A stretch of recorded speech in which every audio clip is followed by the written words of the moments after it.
Muy bien, chicos. Siguiendo entonces con nuestro tema de supuestos, vemos acá cómo en esta diapositiva nos hace referencia a uno de los aspectos más importantes probablemente del método científico, que es precisamente el crear esta metodología, este conjunto de pasos que nos llevan a volvernos más racionales, a pensar, observar sobre los fenómenos, ¿no? Em, y cómo cada uno de estos pasos se vuelve esencial para lograr ser parte de diferentes ciencias. Vemos cómo entonces a través de la historia el hacer este razonamiento de orden científico, observando, experimentando, haciendo análisis, construyendo hipótesis, haciendo comprobación de las mismas, definitivamente se convierte en un modelo de trabajo en todas las disciplinas, más allá de las ciencias físicas, es decir, más allá de la química, la biología o la física, que quizá son las primeras que desde el siglo XVII probablemente, o desde el XVI, XVII, XVIII, ya vienen utilizándose como maneras de poder entender a la naturaleza. ¿Cuáles son las características del método científico? Bueno, pues hasta ahora sabemos que es como bien característico. Sabemos que es único en el entendido de que es una herramienta generalizable, se puede utilizar en todas las disciplinas, se ajusta a todas ellas. Es una cosa como muy buena, ¿no? Dentro de estas invenciones humanas. Y también, por supuesto, tiene esta condición, digamos, de ser eh, ser conducido en dos caminos. Podemos hacer aplicación del método científico tanto hacia la ciencia pura como hacia la ciencia aplicada. Es decir, hoy en día tanto el método puede ser utilizado para comprender mejor procesos que se realizan bajo mucho control, como en los laboratorios, pero también podemos aprender sobre fenómenos que ocurren en la naturaleza, como en las ciencias sociales, ¿no? Cómo estudiar a las pandillas, cómo estudiar a lo mejor a los pacientes que asisten a un hospital, o cómo estudiar a la familia en vivo y en directo, digamos como en su ambiente normal. En este sentido, el método científico es como muy flexible, ¿no? Ha podido ser utilizado en estos dos espacios, en estos dos campos, y por supuesto, como dice acá, por su familiaridad puede perfeccionarse mediante la estimación de los resultados a los que lleva mediante el análisis directo. Es decir, una de las condiciones también muy interesantes de esta manera de pensar, manera de hacer razonamiento en nuestras cabezas a través del método científico, es que podemos irla mejorando, ir haciendo, digamos, como más refinado el método. Y otra característica fundamental del método científico y de alguna forma también pues de la investigación es que no es autosuficiente. Esto suena un poco raro, pero a lo que se refiere es que no es autosuficiente en el sentido del vacío de conocimiento. Toda nueva propuesta en la ciencia a través de una ciencia que utiliza el método científico definitivamente viene de estar parado en hombros de gigantes, es decir, viene a través de que se ha leído a alguien más o alguien más ya propuso alguna idea previa. Si recuerdan, hace muchos años las vías de comunicación entre las personas eran más limitadas. Hoy en día tenemos comunicación mucho más rápida, más quizás hasta en el tiempo real. Pero en la historia de la humanidad, en diferentes aspectos científicos, de pronto vemos que dos investigadores o dos estudiosos de un tema en diferentes países ya estaban haciendo aportaciones, ¿no?, a su campo. Aquí el asunto es que hoy en día sabemos que para que ustedes realicen un proceso investigativo, tienen que leer primero a los que ya hicieron algo. A eso se refiere que no es autosuficiente, que se requiere partir de una especie de basamento, de una especie de nutrición de lo que ya hay, de lo que ya se ha trabajado, de lo que se ha escrito, y a partir de eso, entonces existe la posibilidad de hacer un mejor acercamiento a ese motivo de estudio, ¿no? Porque no se va hacia, digamos, un aspecto como de ceguera, como si yo voy a iniciar ese conocimiento de la nada, sino que voy a utilizar lo que ya existe por ahí, voy a revisar, voy a leer, y a partir de esa lectura, bueno, pues haré como nuevas aportaciones. Así que en ese sentido, bueno, pues tenemos esa ventaja, ¿no?, o esa condición actual de tener muchísima información previa, científica, bien probada, bien llevada en nuestras manos y que podemos utilizar a favor de un proceso investigativo. Como dice acá, Para que nosotros podamos entender mejor el método científico, sabemos que hay ciertas etapas dentro del método científico que se reconocen como bien claras, ¿no? La primera, que aparece aquí, tomada de Ruiz, dice que lo primero es que el investigador o el estudioso debe enunciar preguntas bien formuladas y verosímilmente fecundas. Es decir, lo primero es hacer una buena pregunta, hacer un buen cuestionamiento. Suena muy sencillo, pero ya veremos en el transcurso de esta materia que sí lleva un poquito como trabajo, ¿no? Poder crear una pregunta aceptable. Después de eso debe haber un arbitrio o una especie de poner sobre, digamos, la balanza conjeturas fundadas y contrastables con la experiencia para contestar las preguntas. Es decir, de alguna forma estas primeras preguntas deben llevar a potenciales posibilidades de si el fenómeno que se ha elegido estudiar a través de la pregunta realmente es viable para estudiarse, pues, o es apropiado conducirlo para fines del estudio. Por supuesto, estas conjeturas que estamos tomando deben tener una cierta condición lógica, por eso el paso 3, ¿no? Y en el paso 4 deberíamos de arbitrar algún tipo de técnica que nos permita entonces contrastar lo que nosotros estamos conjeturando o suponiendo. Vamos a partir de la idea que a algún investigador se le ocurre pensar que los niños pequeños en la primaria deberían de quizá funcionar mejor antes de sus exámenes. ¿Qué aspecto podría mejorar el rendimiento de los niños? Vamos a suponer que a algún investigador se le ocurre que el niño antes de entrar a su examen, hablamos de niños de primaria, estos niños hagan algo. Quizá hacer algo antes del examen los ponga más atentos, más concentrados, más hábiles. Y estos investigadores piensan que quizá un niño mejor hidratado, que tenga mejores capacidades metabólicas para estar gastando energía y glucosa, es decir, liberar calor al momento de que está pensando con sus neuronas, puede ser una posibilidad, ¿no? Quizás si los niños toman bastante agua antes de empezar sus exámenes a nivel de primaria, es muy probable que les vaya mejor. Ahora hay que pensar entonces en el punto 4, ¿qué técnica me puede servir a mí para poder contrastar esa idea que parece bastante racional, ¿no? Si un niño tiene muy buena hidratación, puede ser que piense mejor, esté menos preocupado por su metabolismo o a lo mejor hasta su temperatura puede estar en mejor posición. En la fase 5 del método científico sería someter a contrastación estas técnicas para comprobar que realmente son útiles. Es decir, vamos a suponer que estos investigadores quieren saber entonces si los niños pueden mejorar su rendimiento en los exámenes si toman agua o suficiente agua o están bien hidratados o con buenos nutrimentos antes de empezar su examen. Así que puede ser que el investigador decida entonces buscar hacer una observación con los niños y preguntar cuánta cantidad de agua han tomado antes de que empiece un examen y luego contrastar con las calificaciones obtenidas, ¿no? Eso es parte de buscar entonces darle esta como fe que menciona aquí el punto 5, que es observar si realmente mi manera de ir a obtener el dato y contrastar mis conjeturas, mis supuestos acerca de que los niños bien hidratados puedan estar mejor, pues entonces tendría que funcionar, ¿no? En el punto número 6 es como tal llevar a cabo esta contrastación y sacar los resultados. Una vez que yo ya fui, le pregunté a los niños cuántos vasos de agua estaban tomando antes de su examen, entonces yo tomo todas estas cantidades de niños que yo voy y pregunto, quizá en diferentes escuelas, en diferentes barrios, en diferentes municipios para tener una gran cantidad de datos, pues ahora yo tengo que ponerlos como en balance y saber qué significa el haber obtenido esos resultados. Así que el punto 7 dice que hay que estimar la pretensión de la verdad de las conjeturas y la fidelidad de las técnicas. Es decir, si yo ya tengo en tablas, en estadística, todos mis resultados numéricos, pues ahora lo que sigue es ver si lo que yo dije en la hipótesis se cumple. Los niños mejor hidratados tienen mejores resultados. Finalmente, en el punto 8, dice que hay que determinar los dominios en los cuales valen las conjeturas y las técnicas y formular los nuevos problemas originados por la investigación.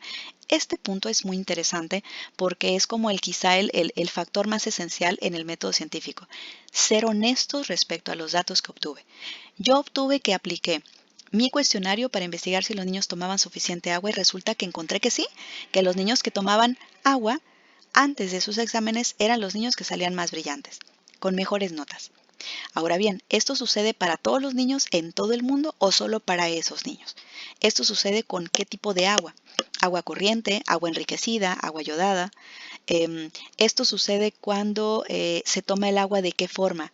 Se toma de un solo trago, se toma con popote, es decir, cuáles son las condiciones en las cuales finalmente se da esta condición en la que yo encontré que sí, los niños mejor, digamos, hidratados son los que mejor salen. En ese sentido, si se fijan, todos estos 8 pasos, al menos de la propuesta de Ruiz en el 2007, son generales a toda la ciencia, ¿ok? Valen para todas las disciplinas. Y definitivamente cada disciplina puede incluso ir haciendo más valioso este modelo, pero definitivamente todas estas etapas o estos niveles que acabamos de ver o estas características son las que valen para todo método que se digne de señalar como el método científico, ¿ok? Ahora veamos qué pasa con la investigación, es decir, cómo el método científico se traduce finalmente en un proceso investigativo y cómo en este proceso investigativo finalmente alcanzamos a apreciar parte de las características o de estas etapas que acabamos de ver. La investigación es la parte más aplicada. El método científico es como esta especie de espíritu, como de visión general que existe en los científicos, y la investigación es ya el cómo manipulas tus variables, tus datos, tu experimento, o sea, cómo ya aplicas en tu ciencia el método científico. Vean que acá hay una condición bien importante, que es ¿por qué se construye la ciencia? Kuhn y Bunge, que son quizá autores muy reconocidos, altos autores en la vida investigativa en el mundo, mencionan que debemos de ser cuidadosos cuando hablamos de la investigación, porque una cosa es que el método científico sea una manera de pensar, pero la investigación responde al momento sociohistórico. Es decir, la investigación como tal es esta construcción social entre los seres humanos. Nosotros estamos investigando pues algo que es muy diferente a lo que se investigaba en 1700. A eso es a lo que va esta diapositiva. En algún momento en 1700 había unas necesidades y se aplicaba el método científico a través de los investigadores. ¿Ok? Todas esas fases que acabamos de comentar. Pero se buscaba algo, resolver algo que era del momento. Hoy en día estamos igual, ¿no? Queremos tener vacunas para el COVID, queremos tener mejores tratamientos farmacológicos para las personas con Omicron. Nuestra necesidad de investigación de la gente que hace la aplicación del método científico en sus diferentes ciencias, necesitamos que se aboque a esta necesidad. Entonces veamos cómo dice acá arriba Kuhn, dice, el cambio científico de paradigmas no está gobernado por reglas racionales, es más bien un proceso histórico que puede explicar la psicología social. Un paradigma no gobierna un tema de estudio, sino antes bien un grupo de practicantes. Es decir, no podemos decir en este momento que el método científico sea más o mejor aplicado. Lo que está digamos, como en el escenario es la investigación. La investigación actual es la que tiene que estarse como criticando a sí misma, pues, si en su momento es una investigación sustentada. Por ejemplo, vamos a suponer acá que a alguien le interese la investigación de ovnis. Quizás suena un poco fuera del proceso científico, pero si lo están haciendo bajo la metodología científica, definitivamente es porque esta sociedad le interesa saber sobre ese tema. Y hay un grupo de practicantes que definitivamente defienden que la investigación de vida extraterrestre es válida. Entonces, no es que el método científico asegure, por así decirlo, una condición de verdad, sino que en su momento el seguir este método es algo muy positivo, pero la investigación y sus practicantes es otro business. Esto pertenece a este momento sociohistórico y las necesidades sociohistóricos presentes. ¿Okay? Así que, ¿cómo hacemos investigación científica? Pues, o sea, ¿cómo le hacemos quienes queremos hacer investigación basada en el método? Porque podemos hacer una investigación basada en cualquier otra cosa menos el método. Pero si nosotros queremos hacer una investigación científica, mínimo tenemos que alcanzar estos 3 puntos. Tenemos que ser sistemáticos, tenemos que lograr un cierto proceso empírico y debe ser crítica. Esos 3 puntos son esenciales para decir que realmente estoy haciendo investigación científica y no una investigación basada simplemente en el sentido común o una investigación, digamos, como alejada del método. ¿Ok? Por supuesto, hay dos mitos aquí, ¿no? Que les he puesto en esta diapositiva, que yo creo que de alguna forma quizá ustedes han sentido en alguna materia anterior que esto es posible. Pero la verdad es que son más bien mitos que realidades. Simplemente es porque las escuelas en su momento nos han llevado a pensar que esto es más difícil de lo que debería. Y por supuesto, porque han atravesado diferentes niveles desde la primaria, secundaria y prepa, en donde el tipo de investigación que han realizado ha sido más como a encargo de otros, ¿no? La idea es que poco a poco, conforme se vuelven adultos y adultos profesionales científicos en su licenciatura, ustedes ya busquen su deseo, ¿no? ¿Qué es lo que realmente ustedes quieren investigar? Aprovechen esta experiencia un poco forzada que les han impuesto sus profesores de secundaria y de prepa, pero que al fin y al cabo los tiene aquí ganando terreno en el sentido de la investigación y que quizá a partir de ahora, que ustedes ya son más adultos y más unas personas en una profesión determinada, no en un área tan general de la educación como la secundaria o la prepa, que nos enseñan de todo, sino que ahora ustedes están siguiendo su deseo, quieren ser un profesional en un campo en particular de las disciplinas humanas. Entonces seguramente los fenómenos de investigar estarán más pues alrededor de lo que ustedes los motiva, ¿no? Y esta segunda pregunta que dice, ¿con qué propósito se hace investigación científica hoy en día? Estamos muy claros que hoy en día hay estas dos vías o estos dos niveles de investigación científica en todas las disciplinas. Ya sea que queremos en la ingeniería, en la arquitectura, en la psicología, en la medicina, producir conocimientos y teorías, es decir, hacer investigación básica, crear o descubrir elementos nuevos o incluso hipotetizar elementos nuevos, o también la ingeniería, la medicina, la biología, la matemática, tenemos la meta de resolver problemas, es decir, hacer investigación aplicada. Generalmente los psicólogos hacemos los dos tipos de investigación, ¿ok? Nuestra disciplina le gusta hacer las dos. Hoy en día quizá una de las áreas en las que más se ha desempeñado la psicología social, organizacional, educativa, etcétera, clínica incluso, es más la B, es decir, resolver problemas, buscar cómo solventar cosas que se nos van presentando al día, pero no deja la psicología de invertir sus esfuerzos en investigación aplicada. Por eso existen laboratorios en todo el mundo, en las grandes universidades, que se dedican los profesores a hacer investigación esencial, ¿no? Todavía con modelos de animales, dentro de laboratorios, en espacios bien experimentales, muy controlados, etcétera. Así que tanto es valiosa la primera como es valiosa la segunda, ¿no? Así que, para ir concluyendo, colegas, la investigación científica se concibe entonces como este conjunto de procesos sistemáticos y empíricos que se aplican al estudio de un fenómeno. Es dinámica, cambiante y evolutiva. Se puede manifestar en tres maneras, compañeros, hoy en día. La conocemos como investigación cuantitativa, cualitativa o incluso la combinación de estas dos. Cada tipo de investigación que ven aquí es importante, es valiosa y es respetable. Es decir, la investigación científica se ha vuelto más habilidosa, pues, en el devenir del último siglo, sobre todo el siglo XX. Así que cualquiera de ellas es valiosa. Sigue siendo muy, digamos, perseguida la investigación cuantitativa, como lo comentábamos en la clase presencial. Sin embargo, las tres hoy en día pues, son válidas para que las diferentes ciencias o disciplinas pues, aborden sus fenómenos de estudio. ¿Cuáles serían las características generales de la investigación científica? Ahora sí, dejemos el método y vámonos con la investigación, con las maneras ya más propias, ¿no? Que ustedes van a hacer en esta materia. Van a llevar a cabo observación y evaluación de fenómenos, es lo primero, establecer suposiciones o ideas como consecuencia de la observación y de esta evaluación realizada. Tendrán que demostrar el grado en que estas suposiciones o ideas tienen fundamento.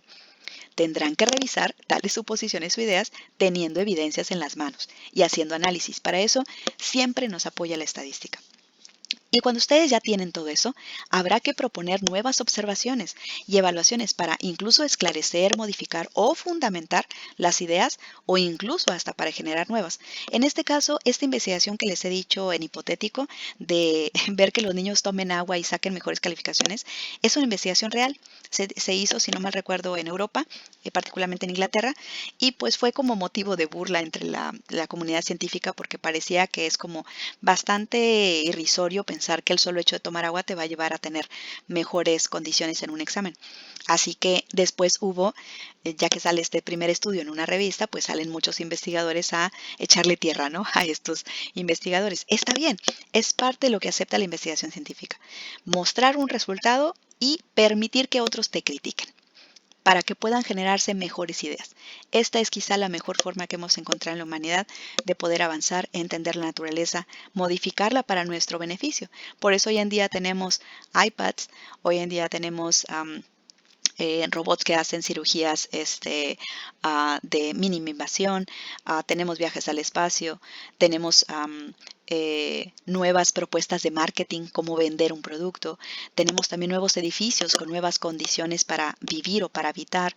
Todas estas cosas que les menciono han venido a ser elementos que proceden de la investigación científica. Entonces, para llegar a ellos, un estudioso o un grupo de estudiosos tuvo que atravesar cada uno de estos elementos que están en su pantalla para poder lograr que tuviéramos un mejor conocimiento sobre un fenómeno como construir un edificio o un fenómeno como dar mejor terapia a las personas que tienen problemas de pareja. Este es el primer tema. Espero que les haya dejado un poquito más claro la diferencia entre el método científico y lo que ustedes van a hacer como investigación científica y que a partir de aquí, bueno, pues estemos todos como en el mismo canal para la siguiente semana, tener nuestra clase, como decíamos, híbrida el día que nos toca clase y estar todos conectados, ¿ok? Muchas gracias.